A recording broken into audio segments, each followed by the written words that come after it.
Baiklah, minggu lalu kita mulai satu topik dan kita bahas yang pertama. Tapi termasuk juga topik kedua. Dan sekarang kita bahas tentang lidah terikat. Pernahkah Anda menyimpan makanan di mulut? Pernahkah Anda mengambil makanan dan terasa di tangan tergantung banyaknya makanan yang Anda suapkan ke mulut berkali-kali? Dan ketika Anda memakai sepatu, tentu Anda tahu kemana tujuan Anda, ya kan? Itu hal umum. Dan minggu lalu kita bahas tentang menjinakkan lidah. Dan kita telah membaca firman, tentu Anda masih ingat pasal 4, dan sekarang kita lihat Yakobus 3 ayat 7. Semua jenis binatang liar, burung, binatang menjalar, binatang laut, dapat dijinakkan dan telah dijinakkan oleh sifat manusia. Tapi tak seorang pun berkuasa menjinakkan lidah. Buas tak terkuasai, penuh racun yang mematikan. Cukup jelas gambaran tentang lidah, dan katanya bisa menyala bagai api neraka. Dan telah kita bahas fakta bahwa kita sendiri tak mampu menjinakkan lidah. Walaupun sudah berusaha tidak bicara jelek, tetapi tetap saja kita gagal menjinakkan. Lalu apa? Apa harapan kita? Kata Yesus, apa yang tidak mungkin bagi manusia, Lukas 18 ayat 27, apa yang tidak mungkin bagi manusia, mungkin bagi Allah. Amin. Ini kabar baik.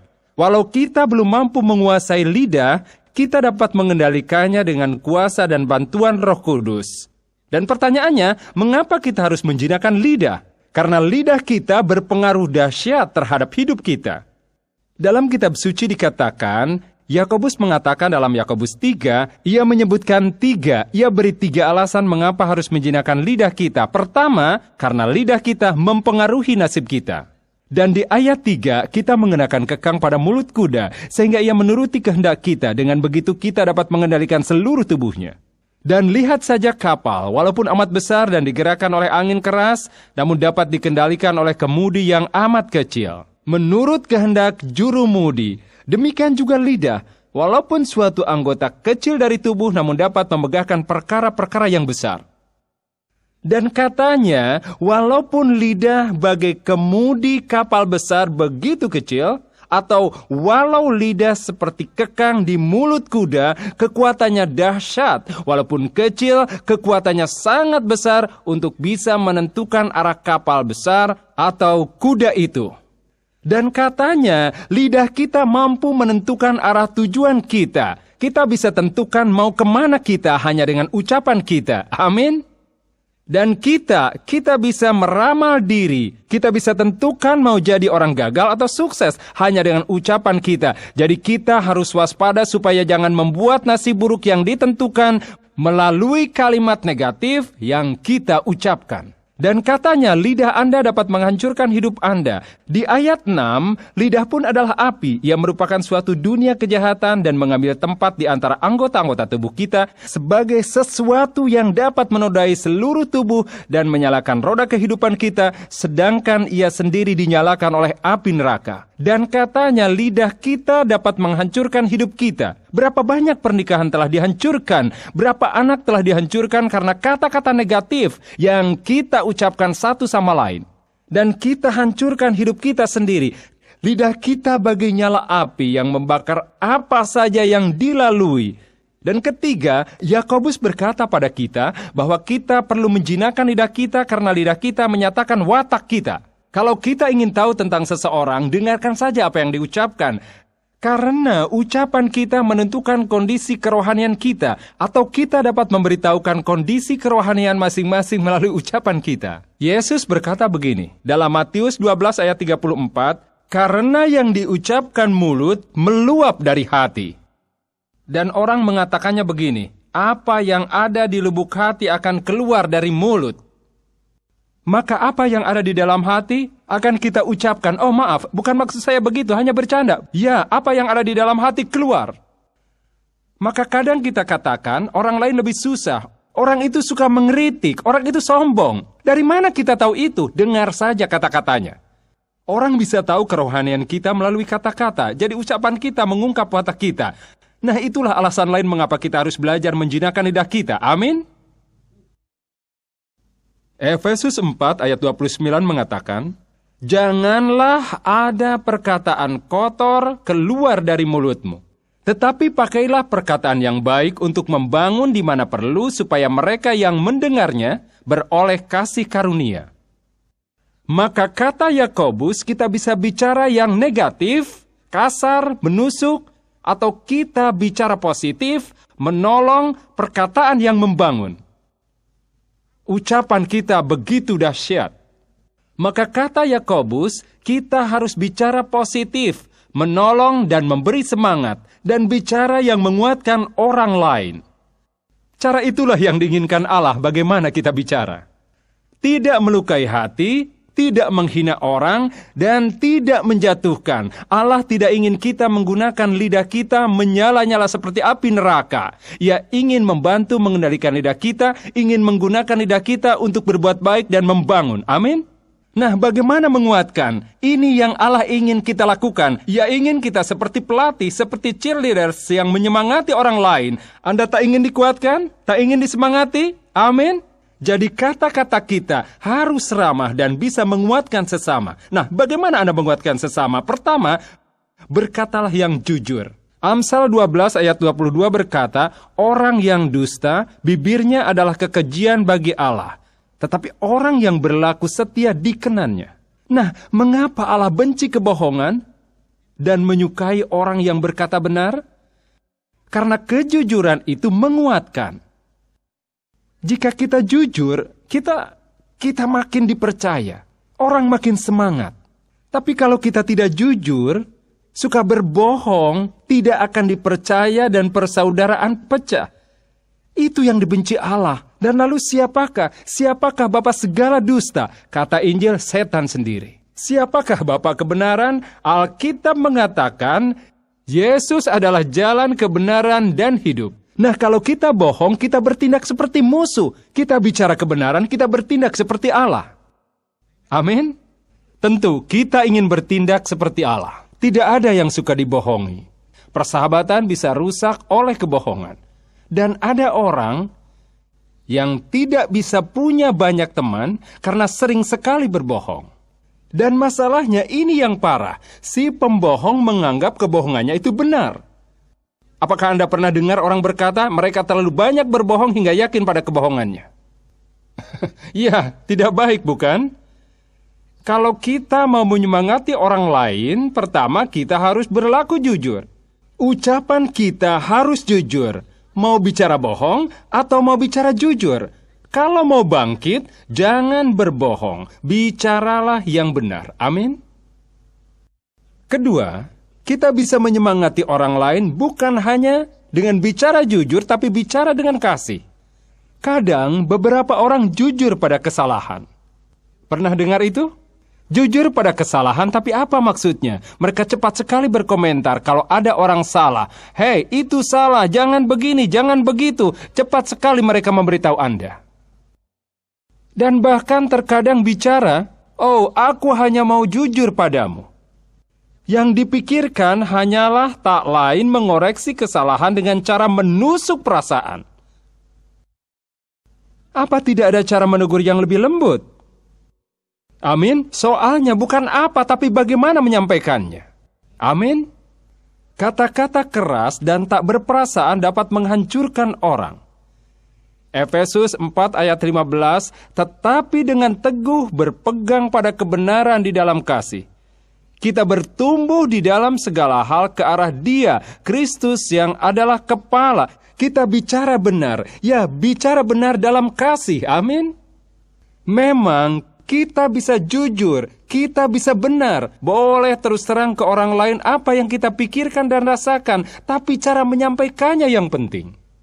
Terkadang kita sebagai orang Kristen sambil membawa Alkitab bercerita kepada orang lain tentang kebenaran dengan keras, dengan kasar, sampai mereka lari dan mereka tidak mau berhubungan dengan kita lagi. Mengapa? Kita bicara tentang kebenaran, tapi tidak dengan kasih. Amin. Mari bantu saya pagi ini. Bukan isi perkataan, tapi caranya berkata itu yang penting. Ini soal penyajian.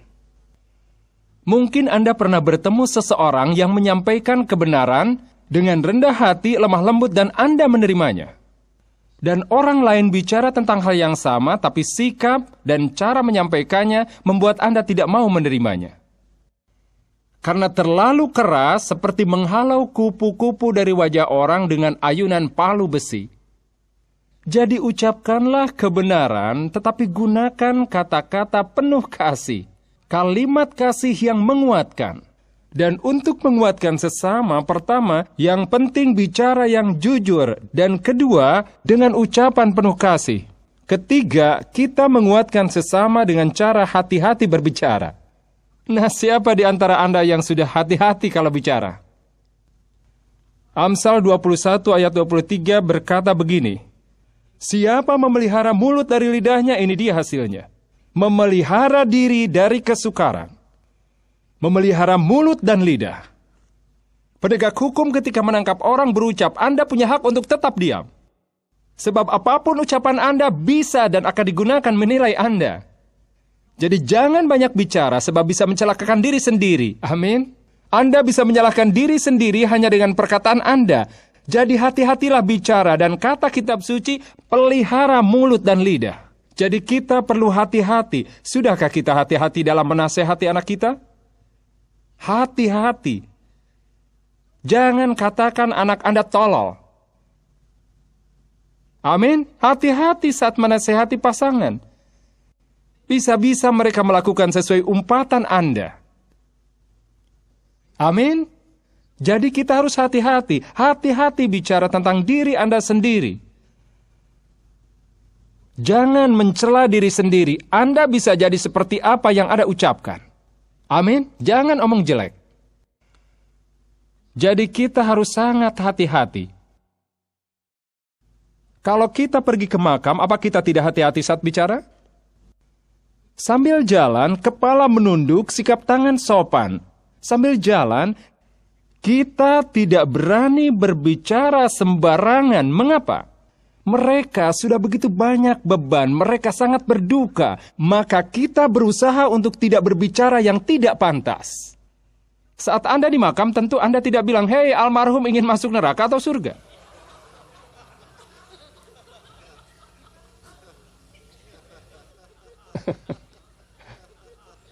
Ya terserah Anda mau pergi kemana, itu keputusan Anda, amin. Dan juga dokter di rumah sakit tentu saja tidak tanya pasien langsung, Anda sakit kanker ya? Apakah itu ucapan yang sopan? Apakah itu ucapan yang hati-hati? Sepertinya kalau kita bertemu orang seperti itu, ingin segera berbalik meninggalkannya. Sebaiknya aku menjauh dari mereka. Sayang sekali. Rasanya tidak nyaman kalau kita ngobrol dengan orang seperti itu.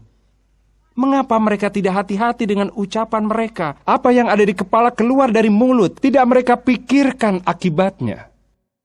Kitab suci berkata, jika ingin memelihara diri daripada kesukaran, pelihara mulut dan lidah. Kalau kita gunakan perasaan di makam atau kamar rumah sakit, mestinya kita gunakan perasaan itu kapan saja. Hati-hati dengan ucapan kita. Waspadai apa yang dilakukan lidah kita. Amsal 12 ayat 18 berkata, ada orang yang lancang, mulutnya seperti tikaman pedang. Tetapi lidah orang bijak mendatangkan kesembuhan. Ada banyak orang yang masih berjuang karena ayah atau ibunya mengucapkan sesuatu.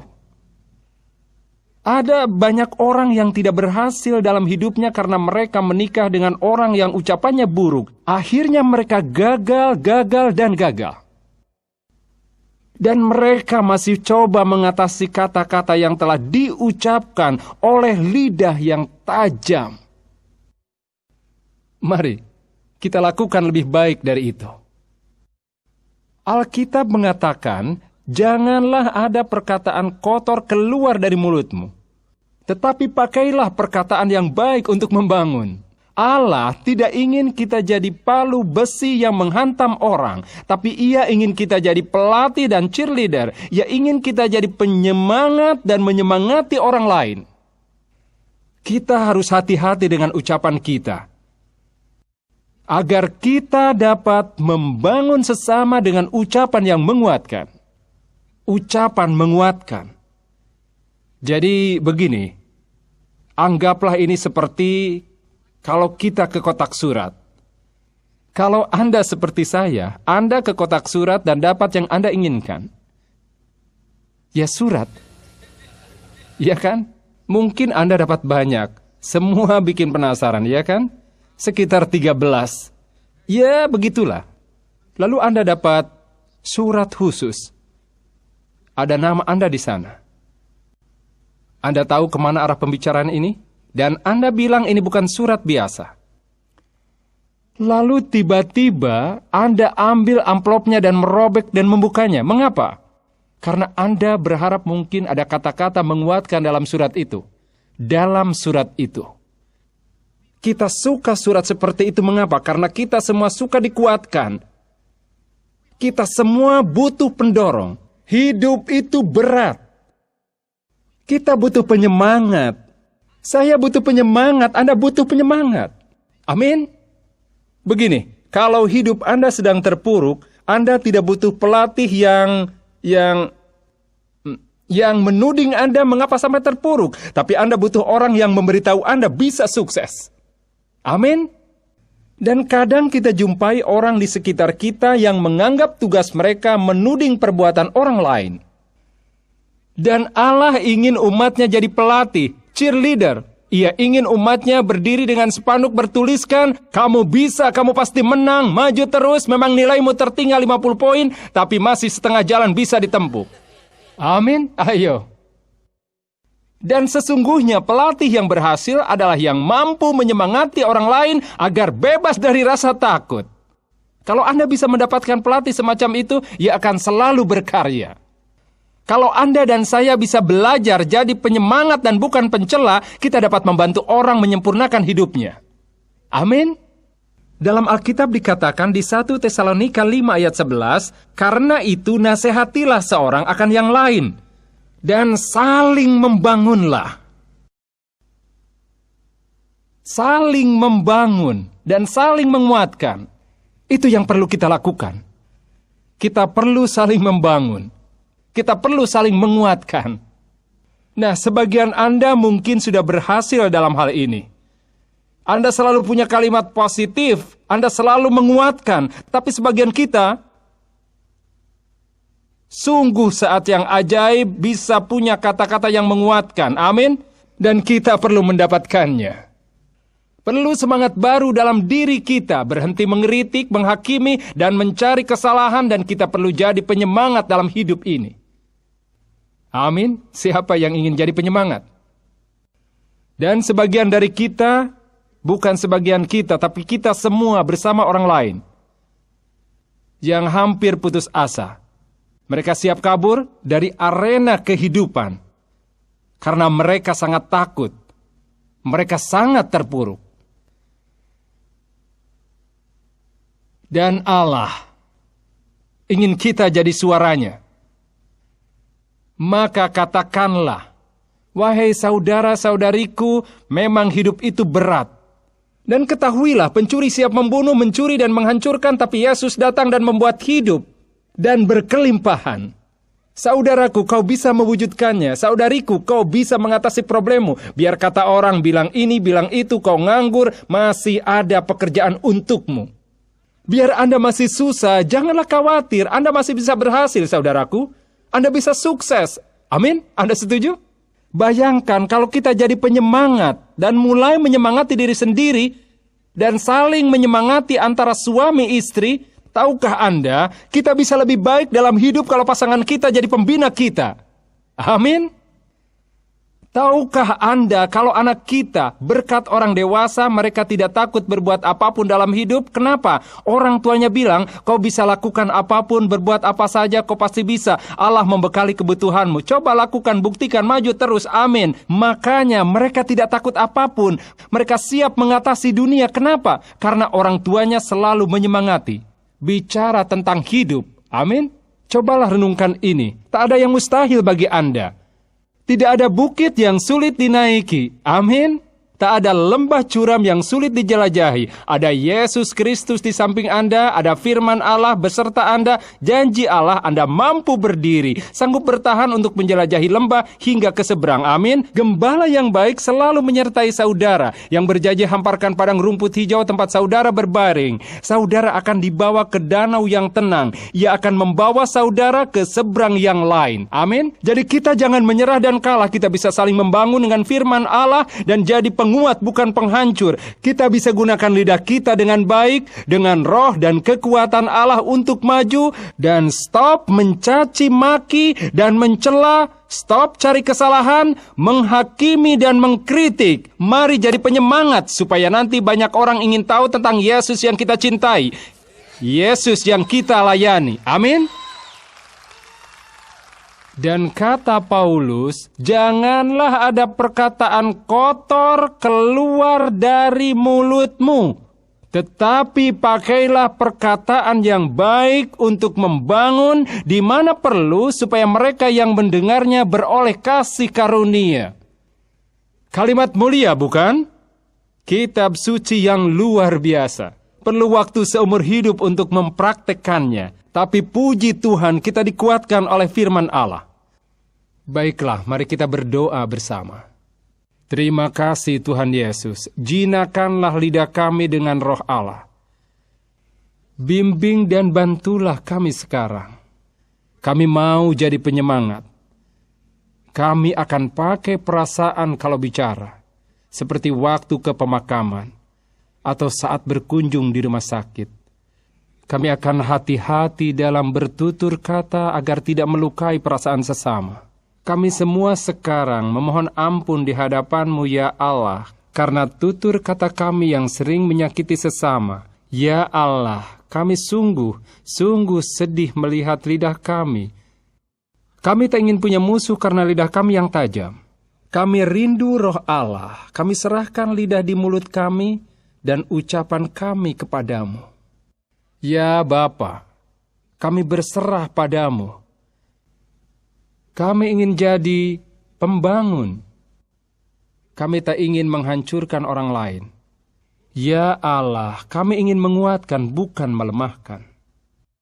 Ya Allah, bantulah kami agar ramah dalam bicara dan menggunakan kata-kata yang menguatkan, mendorong sesama untuk maju, dan tertarik berbakti kepadamu yang kami layani. Kami ingin jadi penyemangat, ingin jadi orang yang mampu berteman dengan mudah, agar orang mau bersama kami, karena mereka tahu kata-kata kami baik. Ya Allah, wujudkan harapan kami, agar kami bisa menyebarkan kabar gembira Injil Yesus Kristus dimanapun dan kemanapun kami pergi. Terima kasih Allah, meski kami sedang memohon, Kau limpahi kami dengan bantuan-Mu, dan buatlah lidah kami menebar kekuatan dan pengawasan Roh Kudus. Ya Bapa, kami ingin bicara benar agar menjadi penyemangat kemanapun kami pergi. Dalam nama Yesus, nama perkasa, kami berdoa, dan siapapun yang setuju berkata, amin, amin, amin. Saya punya pikiran seperti ini. Saya akan ikuti pikiran ini. Apakah Anda punya koin? Anda punya koin? Kemungkinan punya ya.